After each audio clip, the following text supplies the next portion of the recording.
ਸਤਿ ਸ਼੍ਰੀ ਅਕਾਲ। ਮੈਂ ਹਾਂ ਬੱਬਲ ਮਟੌਰ ਤੇ ਤੁਸੀਂ ਦੇਖਣ ਜਾ ਰਹੇ ਹੋ reboot Punjab through value based education ਦਾ ਅੱਜ ਦਾ ਇੱਕ ਵੱਖਰਾ ਹੋਣ ਵਾਲਾ ਐਪੀਸੋਡ ਸੰਗਤ ਟੈਲੀਵਿਜ਼ਨ ਤੇ। ਦੋਸਤੋ, ਬਸੰਤ ਰੁੱਤ ਨੇ ਪੈਰ ਪਸਾਰੇ, ਬਸੰਤ ਰੁੱਤ ਨੇ ਪੈਰ ਪਸਾਰੇ, ਡਾਲੀਆਂ ਨੇ ਲਈਆਂ ਅੰਗੜਾਈਆਂ। ਬਸੰਤ ਰੁੱਤ ਨੇ ਪੈਰ ਪਸਾਰੇ, ਡਾਲੀਆਂ ਨੇ ਲਈਆਂ ਅੰਗੜਾਈਆਂ। ਹਿੰਮਤ ਛੱਡ ਚੁੱਕੀਆਂ ਪੱਤੀਆਂ ਨੂੰ, ਹਿੰਮਤ ਛੱਡ ਚੁੱਕੀਆਂ ਪੱਤੀਆਂ ਨੂੰ, ਖੇੜੇ ਹੋਏ ਕਰੁੰਬਲਾਂ ਆਈਆਂ। ਬੋਲਣ ਲੱਗ ਪਏ ਰੁੱਖ ਹਵਾ ਨਾਲ, ਬੋਲਣ ਲੱਗ ਪਏ ਰੁੱਖ ਹਵਾ ਨਾਲ, ਪਤਝੜ ਦੀਆਂ ਸ਼ਿਕਾਇਤਾਂ ਲਾਈਆਂ। ਹਵਾ ਆਖਿਆ ਰੋਸਾ ਨਾ ਕਰ, ਹਵਾ ਆਖਿਆ ਰੋਸਾ ਨਾ ਕਰ, ਮੈਂ ਸਭ ਪਾਸੇ ਹੀ ਘੁੰਮ ਕੇ ਆਈਆਂ। ਉਹਦਾ ਵੀ ਕੋਈ ਮਕਸਦ ਦਿਸਦਾ ਹੈ, ਉਹਦਾ ਵੀ ਕੋਈ ਮਕਸਦ ਦਿਸਦਾ ਹੈ, ਜਿਹਨੇ ਇਹ ਰੁੱਤਾਂ ਬਣਾਈਆਂ। ਤੈਨੂੰ ਵੀ ਕਦੇ ਬੂਰ ਪਊਗਾ, ਤੈਨੂੰ ਵੀ ਕਦੇ ਬੂਰ ਪਊਗਾ, ਸਧਰਾਂ ਨੂੰ ਗੱਲਾਂ ਸਮਝਾਈਆਂ, ਸਧਰਾਂ ਨੂੰ ਗੱਲਾਂ ਸਮਝਾਈਆਂ। ਦੋਸਤੋ, ਮੌਸਮ ਬਦਲ ਰਹੇ ਹਨ, ਰੁੱਤਾਂ ਕਰਵਟ ਲੈ ਰਹੀਆਂ ਹਨ ਤੇ ਬਸੰਤ ਰੁੱਤ ਦਾ ਆਗਾਜ਼ ਹੋ ਚੁੱਕਿਆ ਹੈ। ਬਸੰਤ ਰੁੱਤ ਦੇ ਵਿੱਚ ਇਸ ਤਰ੍ਹਾਂ ਲੱਗ ਰਿਹਾ ਹੈ ਜਿਸ ਤਰ੍ਹਾਂ ਕਿ ਕੁਦਰਤ ਆਪਣੇ ਲਿਬਾਸ ਦੇ ਵਿੱਚ ਰੰਗ ਭਰ ਰਹੀ ਹੋਵੇ, ਇੱਕ ਚਿੱਤਰਕਾਰ ਦੀ ਤਰ੍ਹਾਂ। ਦਰਖਤਾਂ ਤੇ, ਰੁੱਖਾਂ ਤੇ, ਪੌਦਿਆਂ ਤੇ ਫੁੱਲਾਂ ਦੀ ਵਰਖਾ ਹੋਣ ਜਾ ਰਹੀ ਹੈ, ਸ਼ੁਰੂਆਤ ਹੋ ਚੁੱਕੀ ਹੈ। ਮੈਂ ਦਿਲੋਂ ਕਾਮਨਾ ਕਰਦਾ ਹਾਂ ਕਿ ਜਿਸ ਤਰ੍ਹਾਂ ਕਿ ਹੁਣ ਕੁਦਰਤ ਦੇ ਵਿੱਚ ਬਸੰਤ ਰੁੱਤ ਦੇ ਵਿੱਚ ਚਾਰੇ ਪਾਸੇ ਬਹਾਰ ਆ ਜਾਏਗੀ, ਸੁਗੰਧਾਂ ਫੈਲ ਜਾਣਗੀਆਂ, ਰੰਗਾਂ ਦੇ ਨਾਲ ਧਰਤੀ ਭਰ ਜਾਏਗੀ, ਉਸੇ ਤਰ੍ਹਾਂ ਤੁਹਾਡੀ ਜ਼ਿੰਦਗੀ ਜੋ ਹੈ ਉਹਦੇ ਵਿੱਚ ਵੀ ਖੁਸ਼ੀਆਂ ਖੇੜੇ ਆਣ। ਉਹਦੇ ਵਿੱਚ ਵੀ ਅਗਰ ਕਿਤੇ ਰੰਗ ਕੋਈ ਫਿੱਕੇ ਪੈ ਗਏ ਹਨ ਤਾਂ ਹੋਰ ਵੀ ਗੂੜੇ ਹੋ ਜਾਣ। ਅਸਲ ਦੇ ਵਿੱਚ ਤੁਹਾਡੀ ਜ਼ਿੰਦਗੀ ਦੇ ਵਿੱਚ ਬਸੰਤ ਆ ਜਾਏ। ਤਾਂ ਇਸ ਦੇ ਨਾਲ ਹੀ ਅੱਜ ਦੇ ਇਸ ਐਪੀਸੋਡ ਦੀ ਸ਼ੁਰੂਆਤ ਕਰਨਾ ਚਾਹਾਂਗਾ।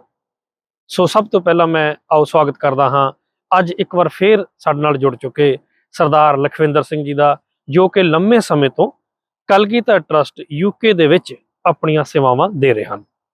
ਆਓ ਜੀ ਫਤਿਹ ਦੀ ਸਾਂਝ ਪਾਉਂਦੇ ਹਾਂ। ਲਖਵਿੰਦਰ ਸਿੰਘ ਜੀ, ਬਹੁਤ ਬਹੁਤ ਸਵਾਗਤ ਹੈ ਜੀ। ਵਾਹਿਗੁਰੂ ਜੀ ਕਾ ਖਾਲਸਾ, ਵਾਹਿਗੁਰੂ ਜੀ ਕੀ ਫਤਿਹ। ਲਖਵਿੰਦਰ ਸਿੰਘ ਜੀ, ਦੇਖੋ ਬਸੰਤ ਰੁੱਤ ਆ ਚੁੱਕੀ ਹੈ ਔਰ ਮੌਸਮ ਬਦਲ ਰਹੇ ਹੈਗੇ ਆ ਤੇ ਬਸੰਤ ਰੁੱਤ ਦੇ ਵਿੱਚ ਬਹਾਰਾਂ ਹੌਲੀ ਹੌਲੀ ਤਬਦੀਲੀ ਆਣੀ ਸ਼ੁਰੂ ਹੋ ਜਾਂਦੀ ਹੈ, ਬਹਾਰਾਂ ਆ ਜਾਣੀਆਂ ਸ਼ੁਰੂ ਹੋ ਜਾਂਦੀਆਂ ਹੈਗੀਆਂ ਨੇ, ਫੁੱਲ ਜਿਹੜੇ ਹੈ ਉਹ ਆਣੇ ਸ਼ੁਰੂ ਹੋ ਜਾਂਦੇ ਹੈ। ਕਿਸ ਤਰ੍ਹਾਂ ਲੱਗਦਾ ਕਿ ਦੇਖੋ ਕੁਦਰਤ ਫੁੱਲਾਂ ਦੇ ਨਾਲ ਜੋ ਹੈ ਲੱਦ ਜਾਂਦੀ ਹੈਗੀ ਹੈ। ਗੱਲ ਇਹ ਹੈ ਕਿ ਪਰ ਕੁਦਰਤ ਦਾ ਇੱਕ ਅਸੂਲ ਹੈ ਜੀ ਕਿ ਹਰੇਕ ਰੁੱਤ ਜਿਹੜੀ ਹੈ ਉਹ ਸਦਾ ਲਈ ਨਹੀਂ ਰਹਿੰਦੀ, ਰੁੱਤਾਂ ਬਦਲਦੀਆਂ ਹੈਗੀਆਂ, ਪਤਝੜ ਵੀ ਆਉਂਦੀ ਹੈ, ਬਸੰਤ ਵੀ ਆਉਂਦੀ ਹੈ।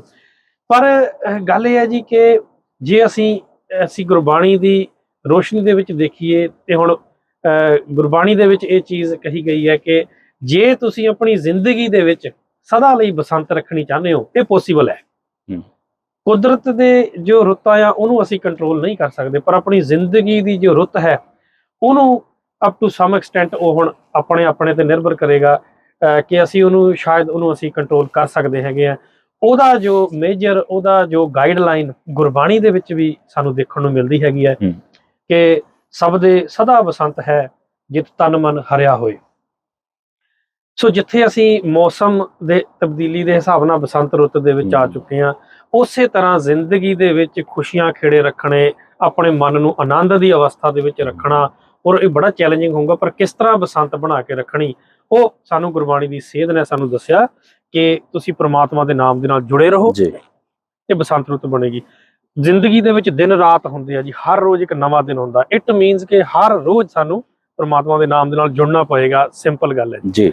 ਸੋ ਮੈਂ ਇਹ ਚੀਜ਼ ਜਾਣਨਾ ਚਾਹੁੰਦਾ ਸੀ, ਕਿਆ ਇਸ ਦਿਸ ਦਾ ਰੀਜ਼ਨ ਕਿ ਕਲਗੀਧਰ ਟਰੱਸਟ ਬੜੂ ਸਾਹਿਬ ਦੇ ਵਿੱਚ, ਜਿਸ ਤਰ੍ਹਾਂ ਅਸੀਂ ਪਿਛਲੇ ਐਪੀਸੋਡ ਦੇ ਵਿੱਚ ਜਿੱਥੇ ਅਸੀਂ ਗੱਲਬਾਤ ਕਰ ਰਹੇ ਸੀ ਕਿ ਡਿਸਿਪਲਿਨ ਦੀ ਗੱਲ ਆਉਂਦੀ ਹੈ, ਹਰ ਰੋਜ਼ ਦੇ ਨਿਤਨੇਮ ਤੇ ਜੋ ਪਹਿਰਾ ਕਲਗੀਧਰ ਟਰੱਸਟ ਦੇ ਰਿਹਾ, ਕਿਆ ਇਹ ਰੀਜ਼ਨ ਹੋ ਸਕਦਾ ਕਿ ਇਸ ਚੀਜ਼ ਨੂੰ ਆਧਾਰ ਬਣਾ ਕੇ ਹੀ ਸਾਨੂੰ ਆਪਣੀ ਜ਼ਿੰਦਗੀ ਦੇ ਵਿੱਚ ਹਮੇਸ਼ਾ ਬਸੰਤ ਬਣਾਏ ਰੱਖਣ ਦੇ ਲਈ ਸਾਨੂੰ ਇਹ ਜੇ ਕਹ ਲਓ ਨਿਤਨੇਮ ਜ਼ਰੂਰੀ ਹੈ?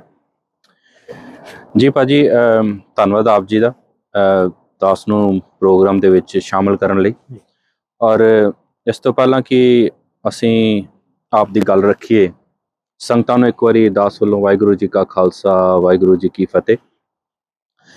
ਭਾਜੀ ਤੁਸੀਂ ਗੱਲ ਕਰ ਰਹੇ ਹੋ, ਪੁੱਛ ਰਹੇ ਹੋ ਕਿ ਵੀ ਇਹ ਇੱਕ ਰੀਜ਼ਨ ਹੋ ਸਕਦਾ। ਸ਼ਬਦੇ ਸਦਾ ਬਸੰਤ ਹੈ, ਬਸੰਤ ਰੁੱਤ ਆ ਰਹੀ ਹੈ, ਪਰ ਕਲਗੀਧਰ ਟਰਸਟ ਦਾ ਅਕਾਲ ਅਕੈਡਮੀਜ਼ ਦੇ ਥਰੂ ਬੱਚਿਆਂ ਨੂੰ ਜੋ ਵੀ ਜਿਸ ਤਰ੍ਹਾਂ ਦੀ ਵੀ ਵਿੱਦਿਆ ਪੜ੍ਹਾਈ ਜਾ ਰਹੀ ਹੈ, ਉਹਦੇ 'ਚ ਨਿਤਨੇਮ ਬੜੀ ਜ਼ਰੂਰੀ ਹੈ ਜੀ। ਗੁਰਬਾਣੀ ਦੀ ਵਿੱਦਿਆ। ਔਰ ਇਹ ਮੈਂ ਇਹਨਾਂ ਨੂੰ ਸਕੂਲ ਨਹੀਂ ਕਹਿੰਦਾ, ਮੈਂ ਇਹਨਾਂ ਨੂੰ ਗੁਰੂਕੁਲ ਕਹਿੰਦਾ ਜੀ। ਕਿਉਂਕਿ ਹੁੰਦਾ ਕੀ ਹੈ ਕਿ ਵੀ ਇਹ ਕੱਲਾ ਇਹੀ ਇੱਕ ਰੀਜ਼ਨ ਹੈ ਤਾਂ ਮੈਂ ਕਹਾਂਗਾ ਨਹੀਂ, ਇਹ ਬਹੁਤ ਸਾਰੇ ਰੀਜ਼ਨਸ ਚੋਂ ਇੱਕ ਰੀਜ਼ਨ ਹੋ ਸਕਦਾ ਜੀ ਕਿ ਹਾਂਜੀ ਆਤਮ ਨਿਰਭਰ ਹੋਣਾ, ਸੈਲਫ ਡਿਸਿਪਲਿਨ ਹੋਣਾ। ਔਰ ਸਿੱਖ ਨੂੰ ਗੁਰੂ ਮਹਾਰਾਜ ਨੇ ਨੇਮ ਬਖਸ਼ਿਆ, ਡਿਸਿਪਲਿਨ ਬਹੁਤ ਬਖਸ਼ਿਆ ਜੀ ਕਿ ਵੀ ਇੱਕ ਰੋਜ਼ ਸਿੱਖ ਵੇ ਆਫ ਲਿਵਿੰਗ ਲਾਈਫ। ਜੇ ਤੁਸੀਂ ਇਹਨੂੰ ਥੋੜਾ ਜਿਹਾ ਇਹਦੇ ਡਿਟੇਲ 'ਚ ਜਾਓ ਨਾ, ਤੇ ਇਹਦਾ ਹੈਗਾ ਕਿ ਵੀ ਤੁਸੀਂ ਅੰਮ੍ਰਿਤ ਵੇਲੇ ਪੈਰ ਰਾਤ ਰਹਿੰਦੇ, ਜਦੋਂ ਤੁਸੀਂ ਆਪਣਾ ਉੱਠ ਕੇ ਇਸ਼ਨਾਨ ਕਰੇ, ਨਿਤਨੇਮੀ ਹੋਵੇ, ਪਾਠ ਬਾਣੀ ਨਾਲ ਜੁੜੇ, ਸਿਮਰਨ ਨਾਲ ਜੁੜੇ, ਜੀ। ਇਹ ਸਿੱਖ ਦਾ ਜਿਹੜਾ ਹੈਗਾ ਉਹ ਜੀਵਨ ਹੈਗਾ।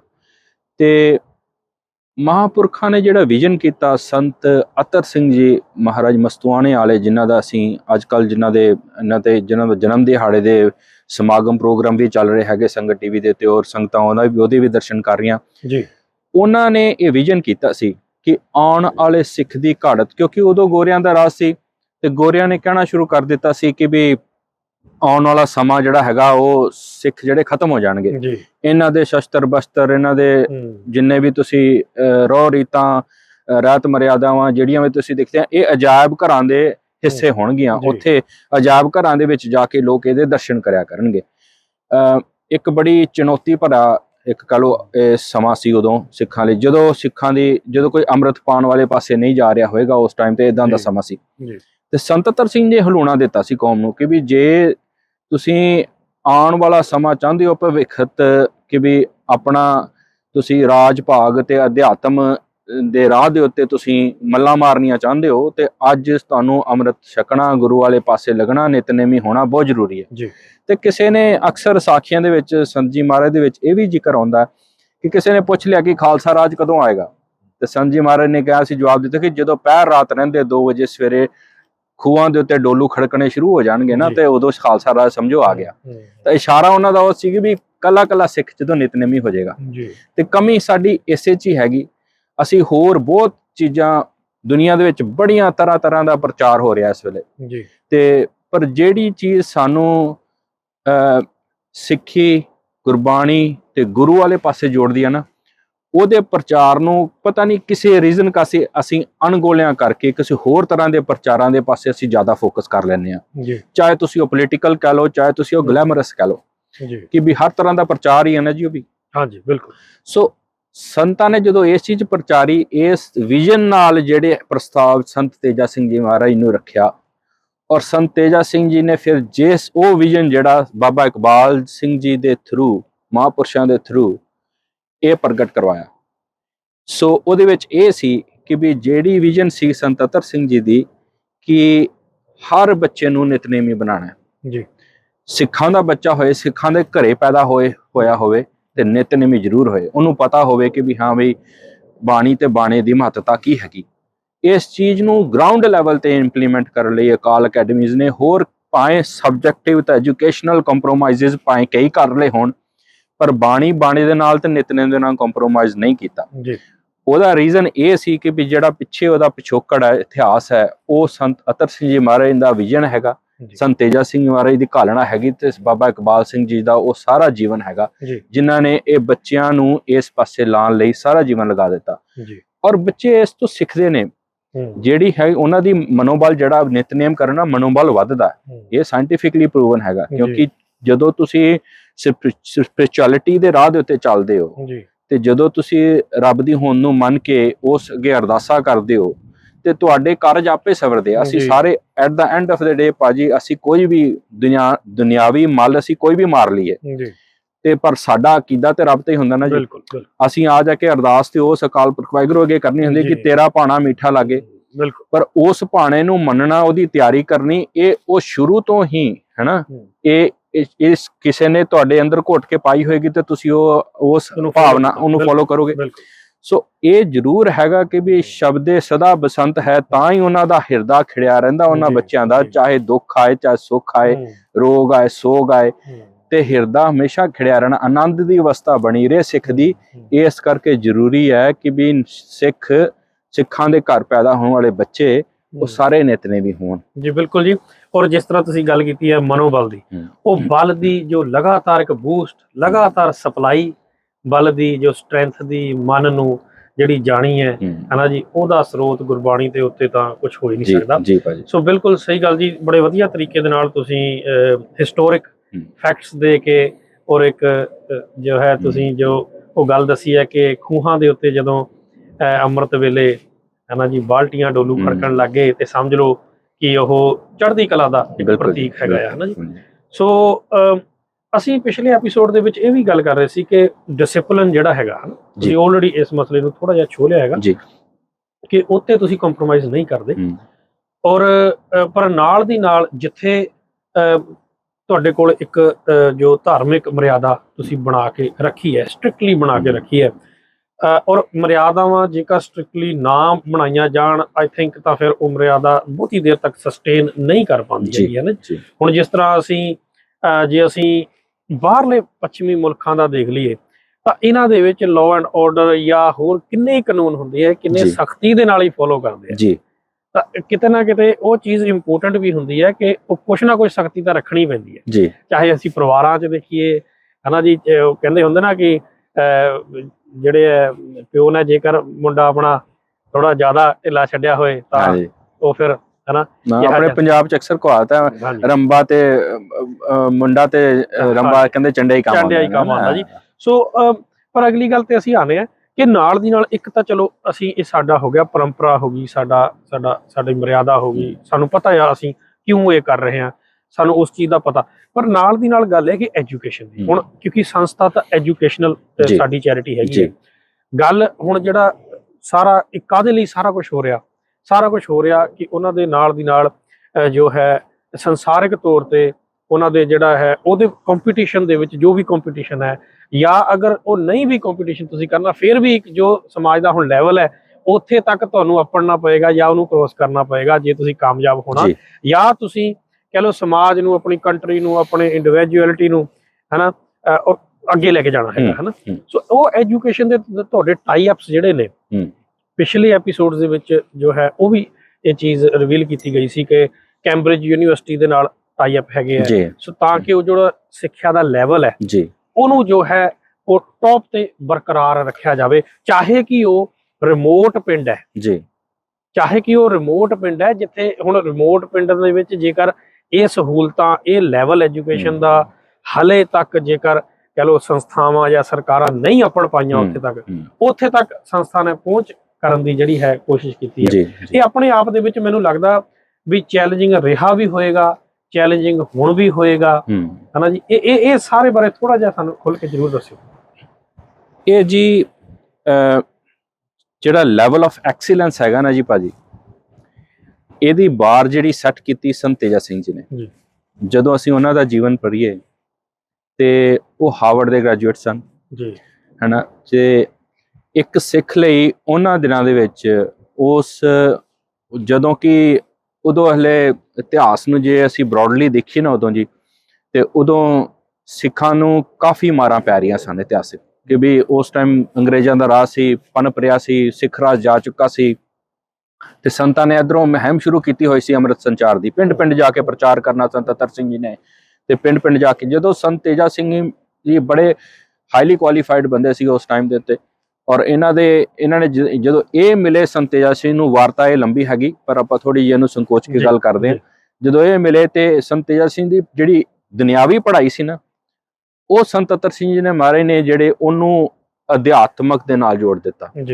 ਜਦੋਂ ਮੇਲੇ ਹੋਏ ਸੰਤ ਅਤਰ ਸਿੰਘ ਜੀ ਦੇ ਨਾਲ, ਉਹਨਾਂ ਨੂੰ ਪੜ੍ਹਾਈ ਕਰਨ ਲਈ ਹਾਰਵਰਡ 'ਚ ਭੇਜਿਆ, ਫਿਰ ਉਹ ਕੈਂਬਰਿਜ ਵੀ ਗਏ ਤੇ ਉਹਨਾਂ ਨੇ ਇਸ ਮੁਲਕ ਦੇ ਵਿੱਚ, ਇੰਗਲੈਂਡ ਦੇ ਵਿੱਚ ਪਗੜੀ ਨੂੰ ਇੰਟਰੋਡਿਊਸ ਕਰਨ ਵਾਲੇ ਐਜੂਕੇਸ਼ਨਲ ਲੈਵਲ ਦੇ ਉੱਤੇ, ਐਜੂਕੇਸ਼ਨਲ ਯੂਨੀਵਰਸਿਟੀ ਦੇ ਵਿੱਚ ਉਹ ਸਿਰਾ ਜਿਹੜਾ ਹੈਗਾ ਸੰਤ ਤੇਜਾ ਸਿੰਘ ਮਹਾਰਾਜ ਦੇ ਮੂਹਰੇ ਆਂਦਾ ਜੀ ਬਿਲਕੁਲ। ਉਹ ਉਹਨਾਂ ਨੇ ਇੱਥੇ ਆ ਕੇ ਸਟਰਗਲ ਕੀਤੀ ਤੇ ਸਿੱਖਾਂ ਨੂੰ ਪਗੜੀ ਇੰਟਰੋਡਿਊਸ ਕਰਾਈ ਯੂਨੀਵਰਸਿਟੀਜ਼ ਦੇ ਅੰਦਰ, ਹੈ ਨਾ ਜੀ।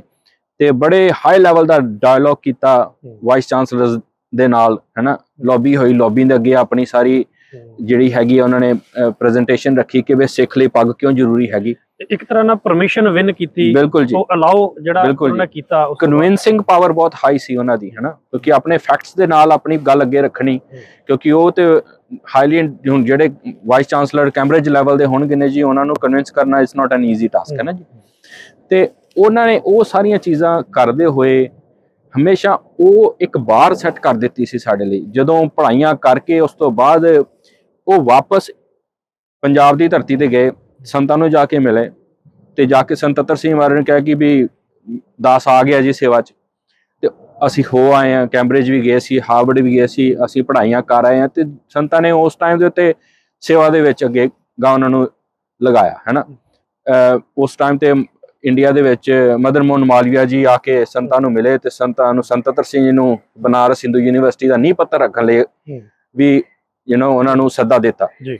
ਤੇ ਸੰਤ ਤੱਤਰ ਸਿੰਘ ਜੀ ਹਿੰਦੂ ਬਨਾਰਸ ਯੂਨੀਵਰਸਿਟੀ ਬਨਾਰਸ ਦੇ ਵਿੱਚ ਜਾ ਕੇ ਉਹਨਾਂ ਨੇ ਉਹਦਾ ਨੀਂਹ ਪੱਥਰ ਰੱਖਿਆ ਤੇ ਪਹਿਲੇ ਪ੍ਰਿੰਸੀਪਲ ਉੱਥੇ ਸੰਤ ਤੇਜਾ ਸਿੰਘ ਨੂੰ ਥਾਪਿਆ ਜੀ। ਕਿਉਂਕਿ ਉਹ ਉੱਥੋਂ ਬਨਾਰਸ ਤੋਂ ਚੱਲ ਕੇ ਆਣਾ ਕਿਸੇ ਹਿੰਦੂ ਆਪਣੇ ਹੋਰ ਰਿਲੀਜਨ ਦੇ ਲੀਡਰ ਦਾ, ਔਰ ਦੇਖਣਾ ਕਿ ਵੀ ਲਿਆਕਤ ਕਿੱਥੇ ਹੈਗੀ। ਲਿਆਕਤ ਉਹਨਾਂ ਨੂੰ ਮਾਣ ਵਾਲੀ ਗੱਲ ਹੈਗੀ ਕਿ ਸੰਤ ਤੱਤਰ ਸਿੰਘ ਜੀ ਦੇ ਵਿੱਚ ਦਿਖੀ ਅਧਿਆਤਮਕ ਜਿਹੜੀ ਲੈਵਲ ਦੀ ਸਪਿਰਿਚੁਅਲਿਟੀ ਉਹਨਾਂ ਨੇ ਦੇਖੀ ਹੋਏਗੀ। ਤੇ ਫਿਰ ਗਾਂ ਉਸ ਯੂਨੀਵਰਸਿਟੀ ਨੂੰ ਗਾਂ ਚਲਾਉਣ ਲਈ ਸੰਤ ਤੇਜਾ ਜੀ ਵਰਗਾ ਕਾਬਲ ਪੁਰਸ਼ ਵੀ, ਹਾਂਜੀ, ਪੁਰਸ਼ ਵੀ ਨਹੀਂ ਲੱਭਦਾ ਹੋਏਗਾ ਉਹਨਾਂ ਨੂੰ। ਫਿਰ ਉਹਨਾਂ ਨੂੰ ਪਹਿਲਾ ਪ੍ਰਿੰਸੀਪਲ ਥਾਪਿਆ।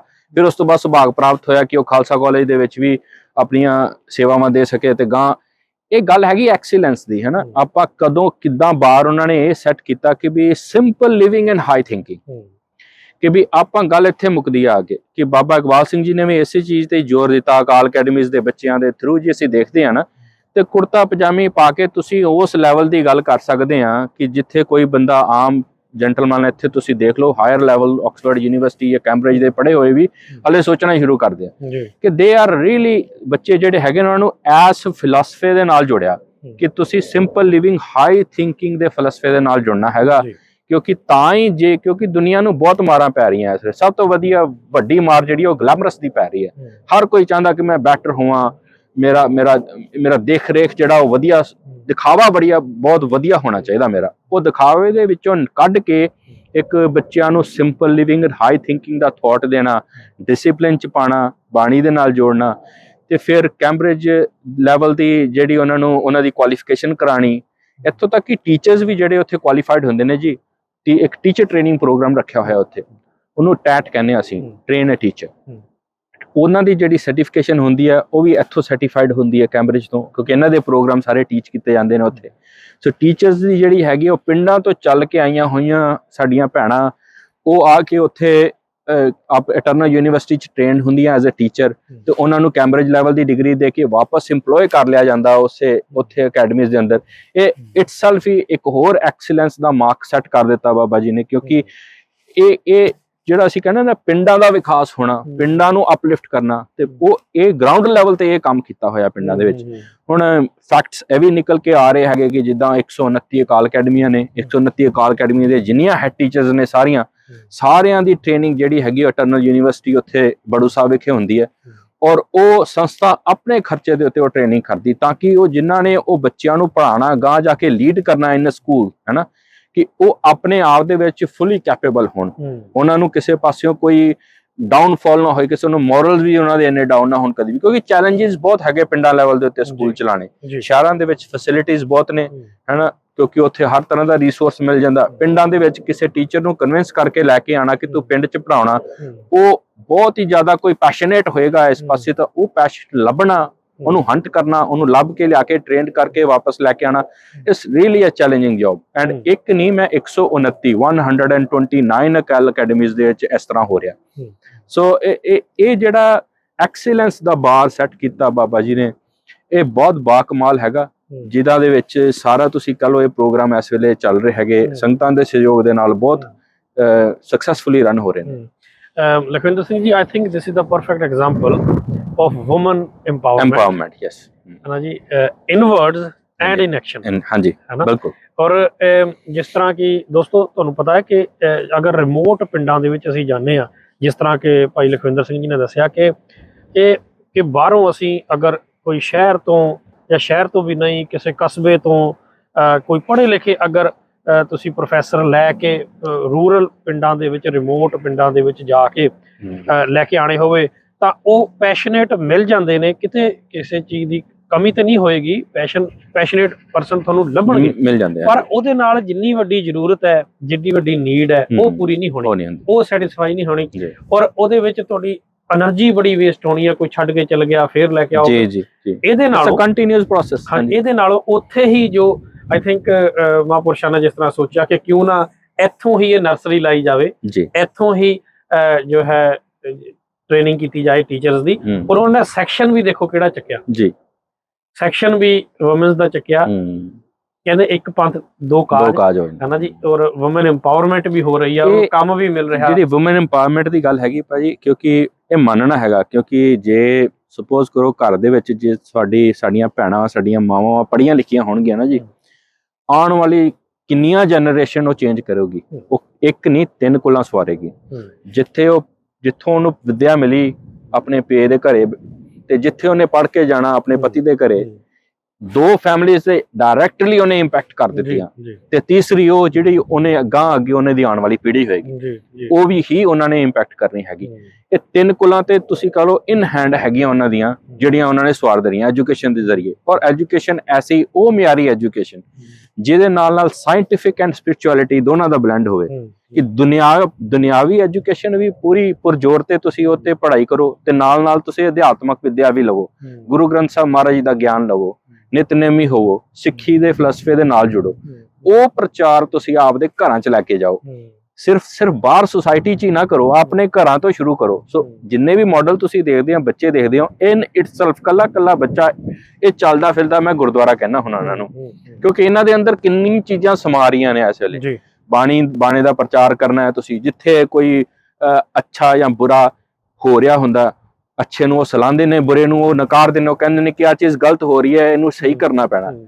ਅਸੀਂ ਬਹੁਤ ਐਗਜ਼ਾਮਪਲਸ ਦੇਖੀਆਂ ਅਕਾਲ ਅਕੈਡਮੀ ਦੇ ਬੱਚਿਆਂ ਦੇ, ਜਦੋਂ ਪਿੰਡਾਂ 'ਚ ਪੜ੍ਹਾਈ ਕਰਕੇ ਆਪਦੇ ਪਿੰਡ ਆਪਣੇ ਘਰੇ ਜਾਂਦੇ ਨੇ, ਘਰੇ ਜਾ ਕੇ ਆਪਣੇ ਮਾਂ-ਬਾਪ ਨੂੰ ਸਮਝਾਉਂਦੇ ਨੇ, ਦਾਦਾ ਦਾਦੀ ਜੇ ਉਹ ਸ਼ਰਾਬ ਨੇ ਪੀਂਦੇ ਨੇ, ਦਾਦਾ ਜਾਂ ਦਾਦੀ ਕੋਈ ਗਲਤ ਕੰਮ ਕਰਦੀ ਹੈ, ਜਾਂ ਕੋਈ ਸ਼ਰਾਬ ਪੀਂਦੀ ਹੈ ਜਾਂ ਝੂਠ ਬੋਲਦੀ ਹੈ ਦਾਦੀ, ਉਹ ਇਹੋ ਜਿਹੀ ਸੁਸਾਇਟੀ 'ਚ ਹੈਗੇ ਨੇ ਐਲੀਮੈਂਟ, ਮੈਂ ਨਕਾਰਦਾ ਨਹੀਂ ਹੈ, ਅਕਸਰ ਹੁੰਦਾ, ਕਈਆਂ ਦੀ ਆਦਤ ਹੁੰਦੀ ਹੈ।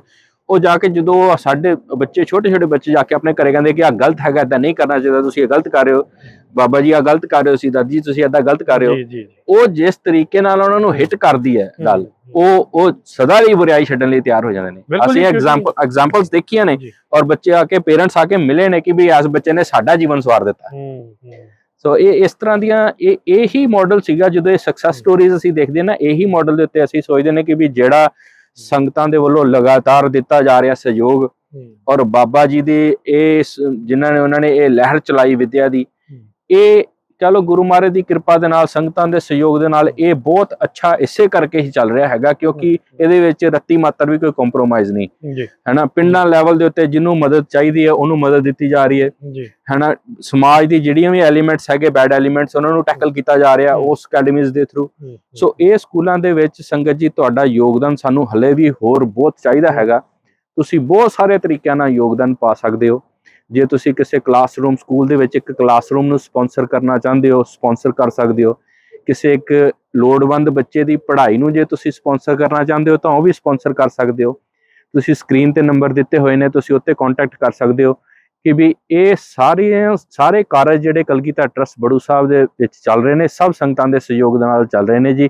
ਔਰ ਸੇਵਾਵਾਂ ਜਾਰੀ ਨੇ ਨਿਰੰਤਰ ਪੰਜਾਬ ਦੀ ਧਰਤੀ ਤੇ, ਪੰਜਾਬ ਦੇ ਸੁਧਾਰ ਦੇ ਲਈ, ਪੰਥ ਦੀ ਚੜ੍ਹਦੀ ਕਲਾ ਲਈ, ਸਿੱਖੀ ਦੇ ਬੋਲਬਾਲੇ ਲਈ, ਸਾਰੀਆਂ ਚੀਜ਼ਾਂ ਲਈ ਤੁਸੀਂ ਦੇਖ ਲਓ ਤੇ ਇਹ ਤਤਪਰ ਹੈਗੇ ਨੇ ਫਰੋਮ ਡੇ 1। ਤੇ ਉਮੀਦ ਕਰਦੇ ਹਾਂ ਤੁਸੀਂ ਜ਼ਰੂਰ ਸਾਡਾ ਸੁਨੇਹਾ ਸਮਝ ਕੇ ਇਹਦੇ ਵਿੱਚ ਜ਼ਰੂਰ ਯੋਗਦਾਨ ਪਾਓਗੇ ਜੀ। ਜੀ ਬਿਲਕੁਲ ਜੀ। ਲਖਵਿੰਦਰ ਸਿੰਘ ਜੀ, ਸੰਗਤਾਂ ਜਿਸ ਤਰ੍ਹਾਂ ਸਾਡੇ ਪ੍ਰੋਗਰਾਮ ਅਸੀਂ ਪਿਛਲੇ 2-3 ਸਾਲ ਤੋਂ ਕਰ ਰਹੇ ਹਾਂ, ਸੰਗਤਾਂ ਦਾ ਸਹਿਯੋਗ ਵੀ ਬਹੁਤ ਆਇਆ। ਅਗਰ ਅਸੀਂ ਫੈਕਚੁਅਲ ਜਾਂ ਅਸੀਂ ਉਹਨਾਂ ਨੂੰ ਫਿਗਰਸ ਦੇ ਰੂਪ ਦੇ ਵਿੱਚ ਵੀ ਜਦੋਂ ਦੇਖਦੇ ਹਾਂ, ਹੈ ਨਾ, ਕੁਆਂਟੀਫਾਈ ਕਰਦੇ ਹਾਂ, ਤਾਂ ਬਹੁਤ ਵੱਡਾ ਸਹਿਯੋਗ ਸਾਡੇ ਸਾਹਮਣੇ ਜੋ ਹੈ ਚਾਹੇ ਪ੍ਰੋਗਰਾਮ ਦੇ ਥਰੂ ਹੈ, ਚਾਹੇ ਕਿਸੇ ਵੀ ਤਰ੍ਹਾਂ ਦੀ ਪ੍ਰੋਮੋਸ਼ਨ ਦੇ ਰੂਪ ਦੇ ਵਿੱਚ ਮੈਸੇਜ ਪਹੁੰਚ ਰਿਹਾ ਹੈਗਾ, ਲੋਕ ਉਹਨੂੰ ਖਿੜੇ ਮੱਥੇ ਐਕਸੈਪਟ ਕਰ ਰਹੇ ਹੈਗੇ ਆ। ਤੁਸੀਂ ਗੱਲ ਕੀਤੀ ਹੈ ਕਿ ਜਦੋਂ ਬੱਚੇ ਘਰੇ ਜਾਂਦੇ ਹੈਗੇ ਆ, ਸਕੂਲ ਤੋਂ ਸਿੱਖੀਆਂ ਹੋਈਆਂ ਚੀਜ਼ਾਂ ਵੈਲਿਊਜ਼ ਨੂੰ ਘਰੇ ਲੈ ਕੇ ਜਾਂਦੇ ਆ, ਤੇ ਘਰੇ ਉਹਨਾਂ ਨੂੰ ਊਣਤਾਈਆਂ ਲੱਗਦੀਆਂ ਕਿਸੇ ਨਾ ਕਿਸੇ ਢੰਗ ਨਾਲ, ਚਾਹੇ ਉਹਨਾਂ ਦੇ ਗ੍ਰੈਂਡ ਪੇਰੈਂਟਸ ਦੀ ਗੱਲ ਹੈ, ਚਾਹੇ ਪੇਰੈਂਟਸ ਦੀ ਗੱਲ ਹੈ, ਉੱਥੇ ਉਹਨੂੰ ਹਾਈਲਾਈਟ ਕਰਦੇ ਆ ਤੇ ਕਿਸੇ ਨਾ ਕਿਸੇ ਢੰਗ ਨਾਲ ਕੋਸ਼ਿਸ਼ ਕਰਦੇ ਆ ਕਿ ਘਰ ਦੇ ਵਿੱਚ ਚੀਜ਼ਾਂ ਨਾ ਹੋਵੇ। ਮੈਨੂੰ ਇੱਕ ਚੀਜ਼ ਰੀਕਾਲ ਹੋ ਰਹੀ ਹੈ ਕਿ ਇੱਕ ਚੀਜ਼ ਹੁੰਦੀ ਹੈ ਜੀ ਰਿਵਰਸ ਇੰਜੀਨੀਅਰਿੰਗ। ਜਦੋਂ ਕੋਈ ਐਡਵਾਂਸ ਚੀਜ਼ ਇੱਕ ਕੰਟਰੀ ਕੋਲ ਦੂਜੀ ਕੰਟਰੀ ਦੀ ਕਈ ਵਾਰ ਅਗਰ ਉਹਨਾਂ ਨੇ ਦੇਖਣਾ ਆ ਕਿ ਕਿਸ ਤਰ੍ਹਾਂ ਹੈਗੀ ਹੈ, ਫਿਰ ਇੱਕ ਇੱਕ ਪਾਰਟ ਖੋਲ ਕੇ ਉਹ ਰਿਵਰਸ ਇੰਜੀਨੀਅਰਿੰਗ ਕਰਦੇ ਆ। ਤੇ ਮੈਨੂੰ ਉੱਥੋਂ ਇਹ ਚੀਜ਼ ਮਤਲਬ ਫੀਲ ਹੋ ਰਹੀ ਹੈ ਕਿ ਜਿਹੜੇ ਕਹਿ ਲਓ ਵੀ ਉਹ ਕਹਿੰਦੇ ਹੁੰਦੇ ਕਿ ਮੂਲ ਤੋਂ ਵਿਆਜ ਪਿਆਰਾ, ਵਿਆਜ ਤੋਂ ਤੇ ਇੱਕ ਕਹਿ ਲਓ ਵੀ ਗ੍ਰੈਂਡ ਚਿਲਡਰਨ ਤੋਂ ਗ੍ਰੈਂਡ ਪੇਰੈਂਟਸ ਵੱਲ ਨੂੰ ਜਿਹੜੀ ਉਹ ਵੈਲਿਊਜ਼ ਦੀ ਇਨਰ ਰਿਵਰਸ ਇੰਜੀਨੀਅਰਿੰਗ ਹੋ ਰਹੀ ਹੈ। I think it's the same process, ਹਨਾ। ਇਹ ਬਹੁਤ ਵੱਡੀ ਗੱਲ ਹੈ। ਨਹੀਂ ਤਾਂ ਵੈਲਿਊਜ਼ ਦਾ ਜਿਹੜਾ ਫਲੋ ਹੁੰਦਾ ਉਹ ਹਮੇਸ਼ਾ ਹੀ ਉਲਟ ਪਾਸੇ ਹੁੰਦਾ ਹੈ ਕਿ ਵੱਡਿਆਂ ਤੋਂ ਛੋਟੇ ਵੱਲ, ਜੇ ਛੋਟਿਆਂ ਤੋਂ ਰਿਵਰਸ ਇੰਜੀਨੀਅਰਿੰਗ ਵੈਲਿਊਜ਼ ਦੀ ਜਿਹੜੀ ਹੈ ਉਹ ਬੜੀ ਵਧੀਆ, ਉਹ ਆਊਟਪੁੱਟ ਆਪਣੇ ਆਪ ਚ ਇੱਕ ਯੂਨੀਕ ਹੁੰਦੀ ਹੈ। ਉਹ ਆਮ ਨਹੀਂ ਹੈ, ਪਰ ਉਹ ਜੇ ਹੋ ਰਹੀ ਹੈ ਤਾਂ ਉਹ ਅੱਗਾ ਸੁਧਾਰ ਤਾਂ ਹੋ ਰਿਹਾ, ਪਰ ਨਾਲ ਪਿੱਛਾ ਵੀ ਸੁਧਾਰ ਹੋ ਰਿਹਾ। ਸੋ ਇਹ ਬਹੁਤ ਵੱਡੀ ਗੱਲ ਹੈ ਜੀ। ਸੋ ਵੈਲਿਊਜ਼ ਦੀ ਅਕਸਰ ਅਸੀਂ ਭਾਜੀ ਇਹ ਦੇਖਦੇ ਹਾਂ ਘਰਾਂ ਦੇ ਵਿੱਚ, ਆਮ ਜੀ ਘਰਾਂ ਦੀ ਗੱਲ ਹੈਗੀ, ਆਮ ਜੀ, ਕਿ ਜਿਹੜੇ ਗ੍ਰੈਂਡ ਪੇਰੈਂਟਸ ਹੁੰਦੇ ਨੇ ਨਾ, ਉਹ ਗ੍ਰੈਂਡਸਨ ਗ੍ਰੈਂਡ ਡਾਟਰ ਦੇ ਨਾਲ ਜ਼ਿਆਦਾ ਟਾਈਮ ਸਪੈਂਡ ਕਰਦੇ ਆ ਰਾਦਰ ਦੈਨ ਉਹਨਾਂ ਦੇ ਮੰਮੀ ਡੈਡੀ ਨਾਲ। ਜੀ ਬਿਲਕੁਲ। ਜੇ ਸਾਰੇ ਘਰ 'ਚ ਫੈਮਿਲੀ ਇਕੱਠੀ ਹੋਵੇ ਜੀ ਬਿਲਕੁਲ, ਇਹੀ ਹਾਲ ਪੰਜਾਬ ਦੇ ਪਿੰਡਾਂ ਦਾ ਹੈਗਾ। ਉਹਦੇ ਵਿੱਚ ਜਿਹੜੇ ਛੋਟੇ ਬੱਚੇ ਨੇ ਨਾ, ਉਹਨਾਂ ਦੀ ਜਿਹੜੀ ਕਹਿ ਲਓ ਕਿ ਵੀ ਜਿਹੜੀ ਸਾਂਝ ਭੇਲੀ ਹੁੰਦੀ ਹੈ, ਜਿਹਨੂੰ ਅਸੀਂ ਕਹਿੰਦੇ ਹਾਂ ਕਿ ਫੈਮਿਲੀ ਲੈਵਲ ਦੀ ਫਰੈਂਡਸ਼ਿਪ ਜਿਹੜੀ ਜ਼ਿਆਦਾ ਹੁੰਦੀ ਹੈ, ਉਹ ਪਿਓ ਦੇ ਨਾਲ ਘੱਟ ਹੁੰਦੀ ਹੈ ਤੇ ਦਾਦੇ ਦੇ ਨਾਲ ਜ਼ਿਆਦਾ ਹੁੰਦੀ ਹੈ। ਬਿਲਕੁਲ ਇਸ ਤਰ੍ਹਾਂ ਹੀ। ਸੋ ਜਦੋਂ ਉਹਨਾਂ ਨੂੰ ਪਤਾ ਕਿ ਵੀ ਦਿਨ ਰਾਤ ਇਹੀ ਮੇਰਾ ਦੋਸਤ ਹੈਗਾ, ਇਹਨੇ ਹੀ ਮੇਰੀ ਗੱਲ ਸੁਣਨੀ ਤੇ ਮੈਂ ਹੀ ਇਹਦੀ ਸੁਣਨੀ, ਫਿਰ ਇੱਕ ਦੂਜੇ ਨੂੰ ਠੀਕ ਕਰਨਾ, ਇਹੀ ਸਟ੍ਰਾਈਕ ਹੋ ਰਹੀ ਹੈ ਇਸ ਵੇਲੇ। ਜਿਹੜੀ ਸਟ੍ਰਾਈਕ ਐਜੂਕੇਸ਼ਨ ਦੀ ਹੋ ਰਹੀ ਨਾ ਸਪਿਰਿਚੁਅਲਿਟੀ ਦੇ ਨਾਲ, ਕਿ ਬੱਚਾ ਸਕੂਲ ਚੋਂ ਸਿੱਖ ਰਿਹਾ ਤੇ ਜਾ ਕੇ ਸੁਸਾਇਟੀ ਚ ਇੰਪਲੀਮੈਂਟ ਕਰ ਰਿਹਾ। ਇਹਨੂੰ ਹੀ ਅਸੀਂ ਚਾਹੁੰਦੇ ਸੀ ਰਿਵਰਸ, ਜਿਹੜੀ ਚੇਂਜਸ ਆਣੀਆਂ ਸੋਸਾਇਟੀ ਦੇ ਵਿੱਚ, ਬੈਡ ਐਲੀਮੈਂਟਸ ਖਤਮ ਹੋ ਜਾਣੇ, ਹਨਾ। ਜੇ ਕੋਈ ਸ਼ਰਾਬ ਦੇ ਨਾਲ ਜੁੜਿਆ, ਉਹਨੂੰ ਸ਼ਰਾਬ ਤੋਂ ਹਟਾਣਾ, ਉਹਨੂੰ ਗੁਰੂ ਵਾਲੇ ਪਾਸੇ ਲਾਣਾ। ਇੱਕ ਵਾਰੀ ਨਹੀਂ ਕਿਹਾ ਹੋਏਗਾ ਉਸ ਪੋਤੇ ਨੇ, ਉਸ ਪੋਤੀ ਨੇ ਕਈ ਵਾਰੀ ਕਿਹਾ ਹੋਏਗਾ, ਹੈਨਾ। ਤੇ ਫਿਰ ਜਾ ਕੇ ਕਿਤੇ ਉਹ ਗੱਲ ਘਰ ਗਈ ਹੋਣੀ ਕਿ ਗੱਲ ਤੇ ਮੇਰਾ ਬੱਚਾ ਠੀਕ ਕਰ ਰਿਹਾ ਤੇ ਕਿਉਂ ਨਾ ਮੈਂ ਛੱਡ ਦਵਾਂ। ਹੋਰ ਕਿਸੇ ਦੇ ਆਖੇ ਭਾਵੇਂ ਨਾ ਛੱਡਿਆ, ਪਰ ਉਹ ਆਪਣੀ ਜਿਹੜੀ ਉਹਦੀ ਆਪਣੇ ਪੋਤੇ ਨਾਲ ਜਾਂ ਪੋਤੀ ਨਾਲ ਜਿਹੜੇ ਦੋਸਤਾਨਾ ਜਿਹੜੇ ਰਿਲੇਸ਼ਨ ਹੁੰਦੇ ਨੇ, ਹੈ ਤਾਂ ਗ੍ਰੈਂਡਸਨ ਗ੍ਰੈਂਡ ਡਾਟਰ ਹੈ, ਪਰ ਜਿਹੜੇ ਨਾਲ ਉਹ ਜਿਹੜੀ ਹੁੰਦੀ ਨਾ ਇੱਕ ਦੂਜੇ ਦੀ ਸਮਝ, ਜਿਹੜੀ ਵੀ ਆਹ ਤਾਂ ਗੱਲ ਤਾਂ ਮਾੜੀ ਨਹੀਂ ਕਰ ਰਿਹਾ, ਪਰ ਮੈਨੂੰ ਉਹ ਕਹਿੰਦਾ ਕਿ ਵੀ ਜਿਹੜਾ ਤੁਸੀਂ ਕੀਤਾ ਕਿ ਵੀ ਮੂਲ ਨਾਲੋਂ ਵਿਆਜ ਪਿਆਰਾ ਹੁੰਦਾ, ਉਹ ਇਸ ਕਰਕੇ ਉਹ ਜਿਹੜਾ ਵਿਆਜ ਹੈ ਨਾ, ਉਹ ਵਿਆਜ ਜਿਹੜਾ ਉਹ ਜ਼ਿਆਦਾ ਹੀ ਪਿਆਰਾ ਹੁੰਦਾ, ਇਸ ਕਰਕੇ ਉਹਦੀ ਗੱਲ ਮੰਨ ਲਿੱਤੀ ਜਾਂਦੀ ਹੈ। ਉਹਦੀ ਬੌਂਡਿੰਗ ਬੜੀ ਸਟਰੋਂਗ ਹੁੰਦੀ ਹੈ ਜੀ, ਸਟਰੋਂਗ ਹੁੰਦੀ ਹੈ, ਔਰ ਉਹਦਾ ਅਸਰ ਬੜਾ ਗਹਿਰਾ ਹੁੰਦਾ ਹੈ ਜੀ। ਆਈ ਥਿੰਕ ਜਿਸ ਤਰ੍ਹਾਂ ਤੁਸੀਂ ਗੱਲ ਕਰ ਰਹੇ ਹੋ ਨਾ, ਇਸ ਤਰ੍ਹਾਂ ਲੱਗ ਰਿਹਾ ਕਿ ਮਤਲਬ ਬਸੰਤ ਰੁੱਤ ਦਾ ਜੋ ਅਸੀਂ ਐਪੀਸੋਡ ਚਲੋ ਕਰ ਰਹੇ ਹਾਂ, ਉਹਨੇ ਜਿਸ ਤਰ੍ਹਾਂ ਕਿ ਕਾਬੂ ਕੀਤਾ ਹੋਵੇ, ਮੈਨੂੰ ਇਸ ਤਰ੍ਹਾਂ ਲੱਗ ਰਿਹਾ ਕਿ ਇੱਕ ਰੁੱਤ ਬਦਲਣ ਦੀ ਕੋਸ਼ਿਸ਼ ਕੀਤੀ ਜਾ ਰਹੀ ਹੈ ਸਮਾਜ ਦੇ ਵਿੱਚ। ਇੱਕ ਰੁੱਤ ਬਦਲਣ ਦੀ ਕੋਸ਼ਿਸ਼ ਕੀਤੀ ਜਾ ਰਹੀ ਹੈ ਵੀ ਜਿੱਥੇ ਜਿੱਥੇ ਪਤਝੜ ਹੈ, ਉੱਥੇ ਉੱਥੇ ਬਸੰਤ ਕਿੱਦਾਂ ਆ ਸਕਦੀ ਹੈ। ਜਿਹੜੇ ਪਰਿਵਾਰਾਂ ਦੇ ਵਿੱਚ ਅਗਰ ਕਹਿ ਲਓ ਕੁਛ ਐਬ ਹੈਗੇ ਨੇ, ਚਾਹੇ ਸ਼ਰਾਬ ਦੀ ਗੱਲ ਕਰ ਲਈਏ ਜਾਂ ਕੋਈ ਹੋਰ ਵੀ ਕਰ ਲਈਏ, ਹਨਾ, ਉੱਥੇ ਅਗਰ ਤੁਹਾਡਾ ਛੋਟਾ ਜਿਹਾ ਇੱਕ ਗ੍ਰੈਂਡ ਚਿਲਡਰਨ ਤੁਹਾਨੂੰ ਇਹ ਗੱਲ ਕਹਿ ਰਿਹਾ ਕਿ ਦਾਦਾ ਜੀ ਇਹ ਚੀਜ਼ ਠੀਕ ਨਹੀਂ, ਡੈਡੀ ਜੀ ਏਦਾਂ ਨਹੀਂ ਕਰਨਾ, ਹਨਾ, ਜਾਂ ਕਹਿ ਲਓ ਇਹ ਵੀ ਹੋ ਸਕਦਾ ਹੈ ਕਿ ਕਹਿ ਲਓ ਵੀ ਇੱਕ ਵੱਖਰੇ ਪੱਤੇ ਨੂੰ ਦੇਖ ਕੇ ਰੁੱਖ ਨੇ ਸਿੱਖ ਲਿਆ, ਹਨਾ ਜੀ, ਰੁੱਖ ਨੇ ਆਪਣੇ ਹੀ ਇੱਕ ਡਾਲੀ ਤੋਂ ਸਿੱਖ ਲਿਆ ਵੀ ਆਹ ਡਾਲੀ ਬਾਕੀਆਂ ਦੇ ਨਾਲ ਨਹੀਂ, ਇਹਦਾ ਚਾਲ ਚਲਣ ਕੁਛ ਹੋਰ ਹੈ। ਕਹਿ ਲਓ ਵੀ ਪੇਰੈਂਟਸ ਨੇ ਜਾਂ ਗ੍ਰੈਂਡ ਪੇਰੈਂਟਸ ਨੇ ਦੇਖ ਲਿਆ ਵੀ ਯਾਰ ਅਸੀਂ ਹੁਣ ਰਾਤ ਨੂੰ ਵੀ ਅਸੀਂ ਅਗਰ ਸ਼ਰਾਬ ਵਗੈਰਾ ਦਾ ਸੇਵਨ ਕਰਦੇ ਹਾਂ, ਪੋਤਾ ਸਾਡਾ ਛੋਟਾ ਜਿਹਾ ਉਹ ਗੁਟਕਾ ਲੈ ਕੇ ਬੈਠਾ, ਉਹ ਬੜੀ ਵੱਡੀ ਸੱਟ ਵੱਜਦੀ ਹੈ। ਬਹੁਤ ਨਿਤਨੇਮ ਹੀ ਬਣਾਉਣ ਦਾ ਪਹਿਲਾਂ ਜਿਹੜਾ ਆਪਣਾ ਜਦੋਂ ਪ੍ਰੋਗਰਾਮ ਸ਼ੁਰੂ ਕੀਤਾ ਸੀ ਨਾ, ਆਪਾਂ ਨਿਤਨੇਮ ਦੇ ਉੱਤੇ ਫੋਕਸ ਕੀਤਾ ਸੀ। ਨਿਤਨੇਮ ਦਾ ਇਹੀ ਹੈਗਾ ਮੇਨ, ਜਿਹੜੀ ਚੇਂਜਸ ਲੈ ਕੇ ਆਂਦਾ ਬੰਦੇ ਦੀ, ਬੱਚੇ ਦੀ ਲਾਈਫ ਦੇ ਵਿੱਚ, ਉਹ ਇਹ ਹੈਗੀਆਂ, ਉਹਨੇ ਆਪਣਾ ਨਿਤਨੇਮ ਨਹੀਂ ਛੱਡਣਾ, ਹਨਾ। ਅਸੀਂ ਬੜੀਆਂ ਐਗਜ਼ਾਮਪਲਸ ਇਹਨਾਂ ਗਾਂ ਪ੍ਰੋਗਰਾਮਾਂ 'ਚ ਵੀ ਕਰਾਂਗੇ ਐਗਜ਼ਾਮਪਲਸ, ਕਿਉਂਕਿ ਮੈਂ ਵੀ ਉਹ ਆਪਣੇ ਅੱਖੀ ਹੁੰਦੀਆਂ ਵੀ ਦੇਖੀਆਂ ਨੇ, ਤੇ ਉਹ ਜ਼ਰੂਰੀ ਨੇ ਸੰਗਤਾਂ ਦੇ ਰੂਬਰੂ ਵੀ ਰੱਖੀਏ ਕਿ ਵੀ ਜਦੋਂ ਤੁਸੀਂ ਇੱਕ ਨੇਮ ਬਣ ਲੈਂਦੇ ਹੋ, ਅਕੀਦਾ ਕਰ ਲੈਂਦੇ ਹੋ, ਕਿ ਭਰੋਸਾ ਹੋ ਜਾਂਦਾ ਤੁਹਾਨੂੰ ਕਿ ਆਹ ਚੀਜ਼ ਹੈਗੀ ਮੇਰੀ ਲਾਈਫ 'ਤੇ, ਇਹਨੂੰ ਮੈਂ ਕਦੀ ਨਹੀਂ ਛੱਡਣਾ, ਤਾਂ ਉਹ ਕਿੱਦਾਂ ਦੀਆਂ ਚੇਂਜਸ ਲੈ ਕੇ ਆਉਂਦੀਆਂ, ਉਹ ਚੇਂਜਸ ਜਿਹੜੀਆਂ ਅਸੀਂ ਆਉਣ ਵਾਲੇ ਐਪੀਸੋਡਾਂ 'ਚ ਜ਼ਰੂਰ ਮੈਂ ਚਾਹਾਂਗਾ ਹੈਨਾ, ਜ਼ਰੂਰ ਜੇ ਤੁਸੀਂ ਇਜਾਜ਼ਤ ਦਿਓ ਤਾਂ ਆਪਾਂ ਜ਼ਰੂਰ ਉਹ ਕੋਸ਼ਿਸ਼ ਕਰਾਂਗੇ ਜ਼ਰੂਰ ਲੈ ਕੇ ਆਈਏ ਜੀ। ਬਿਲਕੁਲ, ਕਿਉਂਕਿ ਜੇ ਅਸੀਂ ਸਮਾਜ ਦੀ ਗੱਲ ਕਰੀਏ ਕਿ ਕੱਲੀ ਹੁਣ ਕਲਗੀਧਰ ਟਰਸਟ ਕੋਲੋਂ ਕਹ ਲਓ ਅਕਾਲ ਅਕੈਡਮੀਜ਼ 129 ਹੈਗੀਆਂ ਨੇ, ਯੂਨੀਵਰਸਿਟੀ ਇੱਕ ਇਟਰਨਲ ਯੂਨੀਵਰਸਿਟੀ ਬੜੂ ਸਾਹਿਬ, ਇੱਕ ਅਕਾਲ ਯੂਨੀਵਰਸਿਟੀ ਜੀ। ਹੁਣ ਰੀਸੈਂਟਲੀ ਮੇਰੀ ਸੇਵਾਦਾਰਾਂ ਨਾਲ ਉੱਥੇ ਗੱਲਬਾਤ ਚੱਲ ਰਹੀ ਸੀ ਅਕਾਲ ਯੂਨੀਵਰਸਿਟੀ ਦੇ ਅੰਦਰ, ਮੈਂ ਕੁਝ ਅਪਡੇਟਸ ਲੈ ਰਿਹਾ ਸੀ ਤਾਂ ਉਹ ਦੱਸ ਰਹੇ ਸੀ ਕਿ ਵੀ 15 ਬੱਚੇ ਐਸੇ ਨੇ ਜਿਹੜੇ ਹਾਰਵਰਡ ਦੀ ਸਕਾਲਰਸ਼ਿਪ ਲਈ, ਜਿਨ੍ਹਾਂ ਨੂੰ ਜਿਹੜੇ ਉਹ ਸਟੱਡੀ ਹੈਗੇ ਉਹ ਕਰਨ ਬਿਜ਼ਨਸ ਦੇ ਰਿਲੇਟਡ ਉਹ ਸਟੱਡੀ ਕਰਨ ਲਈ ਜੀ। ਸੋ ਉਹਨਾਂ ਨੂੰ ਕਹ ਲਓ ਕਿ ਉਹ ਹਾਰਵਰਡ ਦਾ ਕੋਰਸ ਜਿਹੜਾ ਹੈਗਾ ਉਹਨਾਂ ਕੋਲੋਂ ਉਹ ਕਰਨਗੇ ਤੇ ਉਹ ਇਹ ਆਪਣੇ ਆਪ 'ਚ ਬਹੁਤ ਵੱਡੀ ਅਚੀਵਮੈਂਟ ਹੈ ਕਿ ਵੀ ਇੱਕ ਪਹਿਲੀ ਯੂਨੀਵਰਸਿਟੀ ਹੋਏਗੀ ਪੰਜਾਬ ਦੇ ਵਿੱਚ ਜਿਹੜਾ ਇਸ ਲੈਵਲ ਤੇ ਸੋਚ ਰਹੀ ਹੈ ਬਿਲਕੁਲ ਹੈ ਨਾ। ਸੋ ਉਹ ਜ਼ਰੂਰ ਉਹਦੀ ਉਹ ਸਾਰਾ ਕੋਰਸ ਜਿਹੜਾ ਉਹ ਬਣਾਇਆ, ਉਹ ਸੇਵਾਦਾਰਾਂ ਨੇ ਡਿਜ਼ਾਈਨ ਕੀਤਾ, 15 ਬੱਚੇ ਆਇਡੈਂਟੀਫਾਈ ਕੀਤੇ ਜਿਹੜੇ ਪ੍ਰੋਮੀਨੈਂਟ ਹੈਗੇ ਔਰ ਜਿਹੜੇ ਕੈਪੇਬਲ ਹੈਗੇ ਕੋਰਸ ਲਈ, ਉਹਨਾਂ ਨੂੰ ਭੇਜਿਆ ਗਿਆ। ਇਹ ਇਦਾਂ ਦੇ ਲੈਵਲ ਦੀ ਐਕਸੀਲੈਂਸ ਹੈਗੀ ਗੁਰੂ ਗ੍ਰੰਥ ਸਾਹਿਬ ਮਹਾਰਾਜ ਦੀ ਸਟੱਡੀਜ਼ ਅਕਾਲ ਯੂਨੀਵਰਸਿਟੀ ਦੇ ਅੰਦਰ ਕਰਾਣੀ ਔਰ ਬੱਚਿਆਂ ਨੂੰ ਉਹਦੇ ਤਿਆਰ ਕਰਨਾ, ਨਾਲ ਦੇ ਨਾਲ ਉਹਨਾਂ ਨੂੰ ਅਕੈਡਮਿਕ ਲੈਵਲ ਤੇ ਵੀ ਹਾਇਰ ਕਰਨਾ। ਸੋ ਇਹ ਕਿਉਂਕਿ ਇੰਨਾ ਉੱਚਾ ਮਿਆਰ ਚੁੱਕ ਦੇਣਾ ਇੱਕ ਦੇ ਕਿਸੇ ਬੱਚੇ ਦੇ ਜੀਵਨ ਦਾ, ਤੁਸੀਂ ਅਸੀਂ ਆਪਣਾ ਜਿਹੜਾ ਭਵਿੱਖ ਦੇਖਦੇ ਹਾਂ, ਅਸੀਂ ਇਹਨਾਂ ਬੱਚਿਆਂ ਦੇ ਜਦੋਂ ਝਰੋਖੇ ਚੋਂ ਦੇਖਦੇ ਹਾਂ ਨਾ ਤੇ ਸਾਨੂੰ ਭਵਿੱਖ ਜਿਹੜਾ ਉਹ ਬੜਾ ਉਜਲ ਦਿਖਦਾ। ਜੀ ਜੀ ਜੀ ਬਿਲਕੁਲ। ਲਖਵਿੰਦਰ ਸਿੰਘ ਜੀ ਬਹੁਤ ਬਹੁਤ ਧੰਨਵਾਦ, ਅੱਜ ਦੇ ਐਪੀਸੋਡ ਦੇ ਵਿੱਚ ਤੁਸੀਂ ਸਾਡੇ ਨਾਲ ਜੁੜੇ। ਇੱਕ ਛੋਟੀ ਜਿਹੀ ਪਰਸਨਲ ਘਟਨਾ ਹੈਗੀ ਹੈ, ਤੁਹਾਡੀਆਂ ਗੱਲਾਂ ਤੋਂ ਮੈਨੂੰ ਚੀਜ਼ ਰੀਕਾਲ ਹੋ ਗਈ ਹੈ ਕਿ ਜਦੋਂ ਮੇਰੇ ਮੰਮੀ ਜੀ ਜਿਹੜੇ ਘਰ ਦੇ ਵਿੱਚ ਵਿਆਹ ਕੇ ਆਏ, ਸਾਡੇ ਘਰ ਦੇ ਵਿੱਚ ਵੀ ਪੂਰਾ ਦੌਰ ਸੀਗਾ ਜੀ। ਅੱਛਾ ਜੀ। ਚਾਹੇ ਅਸੀਂ ਕਹਿ ਦਈਏ ਹੁਣ ਗੱਲ ਕਰ ਰਹੇ ਹਾਂ ਤਾਂ ਸ਼ਰਾਬ ਦਾ ਜਾਂ ਉਹਦੇ ਨਾਲ ਦੀਆਂ ਚੀਜ਼ਾਂ ਦਾ ਪੂਰਾ ਦੌਰ ਸੀਗਾ।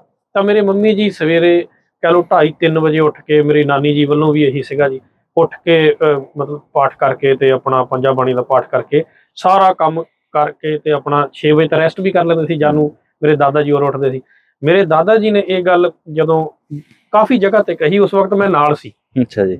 ਮੈਂ ਆਪ ਆਪਣੇ ਕੰਨੀ ਇਹ ਗੱਲ ਸੁਣੀ ਹੋਈ ਆ, ਮੈਂ ਦਾਦਾ ਜੀ ਨਾਲ ਬਹੁਤ ਪਿਆਰ ਸੀਗਾ। ਤਾਂ ਉਹਨਾਂ ਨੇ ਆਪ ਗੱਲ ਕਹੀ ਸੀ ਵੀ ਮੈਨੂੰ ਜਦੋਂ ਮੇਰੀ ਨੂੰਹ ਆਈ, ਉਹ ਇੰਨਾ ਪਾਠ ਕਰਦੀ ਸੀ, ਸਵੇਰੇ ਅੰਮ੍ਰਿਤ ਵੇਲੇ ਉੱਠਦੀ ਸੀ। ਉਸ ਤੋਂ ਬਾਅਦ ਵੀ ਅਸੀਂ ਸਾਰੀ ਫੈਮਿਲੀ ਨੇ ਇਹ ਰੂਲ ਬਣਾ ਲਿਆ, ਅੱਜ ਤੋਂ ਬਾਅਦ ਨੋ ਸ਼ਰਾਬ, ਨੋ ਲਿਕਰ, ਹਨਾ, ਸਾਰਾ ਕੁਝ ਛੱਡ ਦਿੱਤਾ ਤੇ ਸਾਰੀ ਫੈਮਿਲੀ ਨੇ ਅੰਮ੍ਰਿਤ ਛਕ ਲਿਆ ਸੀ। ਇਹ ਚੇਂਜ ਆਈ ਸੀਗੀ ਸਾਡੇ ਘਰ ਦੇ ਵਿੱਚ। ਹਾਲਾਂਕਿ ਅਸੀਂ ਕੋਈ ਪਰਫੈਕਟ ਨਹੀਂ, ਕਮੀਆਂ ਸਾਰਿਆਂ 'ਚ ਹੁੰਦੀਆਂ ਨੇ, ਪਰ ਇੱਕ ਜੋ ਚੇਂਜ ਆਈ ਸੀਗੀ ਔਰ ਉਹ ਚੀਜ਼ ਖੁਦ ਕਨਫੈਸ ਜਦੋਂ ਮੇਰੇ ਦਾਦਾ ਜੀ ਨੇ ਰਿਸ਼ਤੇਦਾਰਾਂ ਦੇ ਵਿੱਚ ਕੀਤੀ, ਮੈਂ ਨਾਲ ਸੀ ਉਹਨਾਂ ਦੇ। ਤੇ ਮਤਲਬ ਜਿਹੜੀ ਤੁਸੀਂ ਗੱਲ ਕੀਤੀ ਹੈ ਉਸ ਦੀ ਇਹ ਤਸਦੀਕ ਕਰਦੀ ਹੈ ਗੱਲ ਕਿ ਅਸਰ ਹੁੰਦਾ ਆ, ਬਿਲਕੁਲ ਅਸਰ ਹੁੰਦਾ, ਦੇਖ ਕੇ ਹੁੰਦਾ ਆ। ਸੋ ਅੱਜ ਦੇ ਐਪੀਸੋਡ ਦੇ ਵਿੱਚ ਸਾਨੂੰ ਹੁਣ ਸਮਾਂ ਹੋਰ ਇਜਾਜ਼ਤ ਨਹੀਂ ਦੇ ਰਿਹਾ ਕਿ ਹੋਰ ਗੱਲਾਂ ਕਰੀਏ, ਹਾਲਾਂਕਿ ਬੜੀਆਂ ਰੋਚਕ, ਬੜੀਆਂ ਪੋਜ਼ਿਟਿਵ ਗੱਲਾਂ ਹੋ ਰਹੀਆਂ ਨੇ। ਅਸੀਂ ਇਹਨੂੰ ਕੰਟੀਨਿਊ ਕਰਾਂਗੇ ਅਗਲੇ ਐਪੀਸੋਡ ਦੇ ਵਿੱਚ। ਲਖਵਿੰਦਰ ਸਿੰਘ ਜੀ, ਦੋਸਤੋ ਅੱਜ ਦਾ ਐਪੀਸੋਡ ਅਸੀਂ ਆਊਟਡੋਰ ਸ਼ੂਟ ਕਰ ਰਹੇ ਹਾਂ। ਇਹ ਕੋਈ ਸੋਚਿਆ ਸਮਝਿਆ ਨਹੀਂ ਸੀ, ਬਸੰਤ ਰੁੱਤ ਦੇ ਵਿੱਚ ਕਰਕੇ ਕੁਦਰਤ ਦੇ ਵਿੱਚ ਚੇਂਜ ਆਈ, ਆਪ ਮੁਹਾਰੇ ਸਾਡੇ ਅੰਦਰੋਂ ਇਹ ਆਵਾਜ਼ ਆਈ ਕਿ ਚਲੋ ਕੁਦਰਤ ਦੀ ਗੋਦ ਦੇ ਵਿੱਚ ਚੱਲਦੇ। ਅੱਜ ਅਸੀਂ ਦੇਖੋ ਦਰਖਤ ਦੇ ਉੱਤੇ ਬੈਠ ਕੇ ਜੋ ਹੈ ਅਨਆਰਥੋਡਾਕਸ ਅਸੀਂ ਇੱਕ ਤਰੀਕਾ ਅਪਣਾਇਆ ਹੈਗਾ ਆ ਕਿ ਐਪੀਸੋਡ ਕਰੀਏ, ਕੁਦਰਤ ਦੀ ਗੋਦ ਦੇ ਵਿੱਚ ਬੈਠ ਕੇ ਕਰਾਂਗੇ ਤਾਂ ਹੋਰ ਵੀ ਆਨੰਦ ਮਾਣਿਆ ਜਾਏਗਾ। ਉਮੀਦ ਹੈ ਤੁਹਾਨੂੰ ਵੀ ਵਧੀਆ ਲੱਗਿਆ ਹੋਵੇਗਾ। ਸੋ ਦੋਸਤੋ, ਜੇਕਰ ਤੁਸੀਂ ਚਾਹੁੰਦੇ ਹੋ ਜਿਸ ਤਰ੍ਹਾਂ ਕੁਦਰਤ ਦੇ ਵਿੱਚ ਰੁੱਤਾਂ ਬਦਲਦੀਆਂ ਨੇ, ਬਸੰਤ ਰੁੱਤ ਜੋ ਹੈ ਸਾਰਿਆਂ ਨੂੰ ਵਧੀਆ ਲੱਗਦੀ ਹੈ। ਜੇ ਤੁਸੀਂ ਚਾਹੁੰਦੇ ਹੋ ਕਿ ਕਿਸੇ ਲੋੜਵੰਦ, ਕਿਸੇ ਹਨੇਰੇ 'ਚ ਬੈਠੇ ਬੱਚੇ ਦੀ ਜ਼ਿੰਦਗੀ ਨੂੰ ਦੇ ਵਿੱਚ ਬਸੰਤ ਰੁੱਤ ਆਏ ਤੇ ਜ਼ਿੰਦਗੀ ਨੂੰ ਤੁਸੀਂ ਰੁਸ਼ਨਾ ਸਕੋ, ਤਾਂ ਜ਼ਰੂਰ ਉਦਮ ਕਰੋ। ਕਿਸੇ ਨਾ ਕਿਸੇ ਬੱਚੇ ਦੀ ਜ਼ਰੂਰ ਤੁਸੀਂ ਸਪੋਂਸਰਸ਼ਿਪ ਦੀ ਰਿਸਪੌਂਸਿਬਿਲਿਟੀ ਲਓ ਜੀ। ਉਹਦੇ ਨਾਲ ਕੀ ਹੋਏਗਾ, ਉਹਦੀ ਜ਼ਿੰਦਗੀ ਦੀ ਰੁੱਤ ਬਦਲ ਜਾਏਗੀ, ਉਹਦੀ ਜ਼ਿੰਦਗੀ ਦੇ ਵਿੱਚ ਬਸੰਤ ਰੁੱਤ ਆ ਜਾਏਗੀ। ਜਿਸ ਤਰ੍ਹਾਂ ਕਿ ਭਾਈ ਸਾਹਿਬ ਨੇ ਦੱਸਿਆ, ਕਿੰਨੇ ਹਾਈ ਲੈਵਲ ਦੀ ਐਜੂਕੇਸ਼ਨ ਹੈਗੀ ਹੈ, ਨਿਤਨੇਮ ਨਾਲ ਬੱਚਾ ਜੁੜ ਜਾਏਗਾ। ਮੈਨੂੰ ਲੱਗਦਾ ਬੜਾ ਪੁੰਨ ਲੱਗੇਗਾ ਜੀ ਜਿਹੜਾ ਵੀ ਬੰਦਾ ਇਹ ਸੇਵਾ ਜੋ ਹੈ ਲਏਗਾ। ਅਸੀਂ ਭਾਈ ਗੁਰਦਾਸ ਜੀ ਦੀ ਜਿਹੜਾ ਕਥਨ ਹੈਗਾ ਨਾ, ਇਹਦੇ ਤੇ ਜ਼ਰੂਰ ਫੋਕਸ ਕਰੀਏ ਕਿ ਜੈਸੇ ਸੱਤ ਮੰਦਰ ਕੰਚਨ ਕੇ ਉਸਾਰ ਦੇਣੇ, ਕਿ ਇਤਨਾ ਪੁੰਨ ਹੈਗਾ ਜੀ ਜੀ ਇੱਕ ਕਿਸੇ ਨੂੰ ਵਿਦਿਆ ਦਾ ਦਾਨ ਦੇਣ। ਜੀ ਜੀ ਜੀ ਸੱਤ ਕੰਚਨ ਦੇ ਮਹਿਲ ਉਸਾਰਨ ਜਿੰਨਾ ਉਹ ਪੁੰਨ ਹੈਗਾ। ਤੇ ਜ਼ਰੂਰ ਜੇ ਦਾਨ ਇਹ ਵਿਦਿਆ ਦਾ ਦਾਨ ਜੇ ਅਸੀਂ ਆਪਣੇ ਆਉਣ ਵਾਲੀ ਪੀੜ੍ਹੀ ਦੇ ਬੱਚਿਆਂ ਦੇ ਝੋਲੀ ਪਾ ਦਈਏ ਤਾਂ ਕਿ ਉਹ ਆ ਕੇ ਅੱਗੇ ਸਾਡਾ ਅੱਗਾ ਸੰਭਾਲ ਲੈਣ, ਗਾਂ ਅਗਲੀ ਪੀੜ੍ਹੀ ਸੰਭਾਲ ਲੈਣ। ਜੀ ਤੇ ਉਮੀਦ ਕਰਦਾ ਜੀ ਜ਼ਰੂਰ, ਹਨਾ। ਬਿਲਕੁਲ ਜੀ, ਅਸੀਂ ਆਪਣੇ ਸੰਗਤਾਂ ਨੂੰ, ਦਰਸ਼ਕਾਂ ਨੂੰ ਇਹੀ ਉਮੀਦ ਕਰਦੇ ਹਾਂ ਕਿ ਤੁਸੀਂ ਸਾਡੇ ਕਲਗੀਧਰ ਟਰਸਟ ਦੇ ਜੋ ਪ੍ਰੋਜੈਕਟਸ ਹੈਗੇ ਆ ਉਹਨਾਂ ਦੇ ਨਾਲ ਜੁੜੋ।